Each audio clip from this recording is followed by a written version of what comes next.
you can remember anything interesting from working on Minority Report. It doesn't have to be like science related, just like the story on the set or in pre-production or anything that gave you guys hard time and overcoming that. I would love to hear just one of those stories.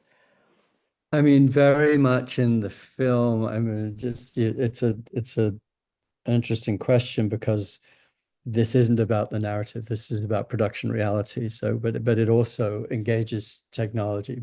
We That spider scene that you Mm, mentioned was very complex, right? Because it was one take, and so it goes up, a level, and it goes across a number of rooms above, and the reach is extreme, right? It's moving a long way, 25, 30 feet in the air, on a set on stage, where the roofs have been taken off. So the issue was, how does a super techno crane reach all of the rooms to get the views that it needs?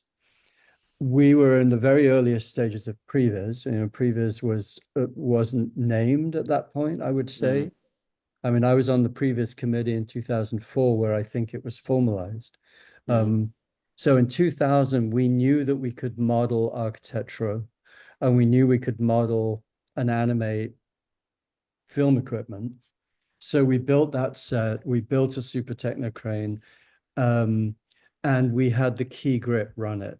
So I think unprecedentedly, the director was not involved. It was the key grip saying, this is what the camera is capable of. No, so this is what the grip equipment, the Super Technocrane was capable of. Now let's see what that path needs to be. And then we'll move the set and design the set back to the Super Technocrane. Um, and we'll build it 25 feet in the air, and a massive rig for that super technocrane on track that is not going to be shifted by 2 feet on the day.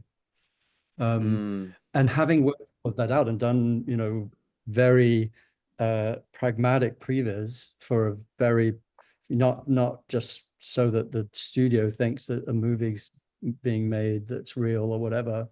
There's the previs turned into a marketing tool, completely useless to the filmmaker. But in that case, that shot not only was planned entirely in advance digitally, but I think Stephen did 3 takes, and we wrapped by 11 in the morning. Oh wow. So you could have imagined trying to do that before that technology Yeah. was possible. Even, I mean, we would always have had models, and you'd be, but this was being able to animate the way that the Super Techno crane could extend and rotate and track. Um, so I think a lot of that was happening. I think the vertical car chase was something also across the board planned. So we 3D printed models of the vehicle.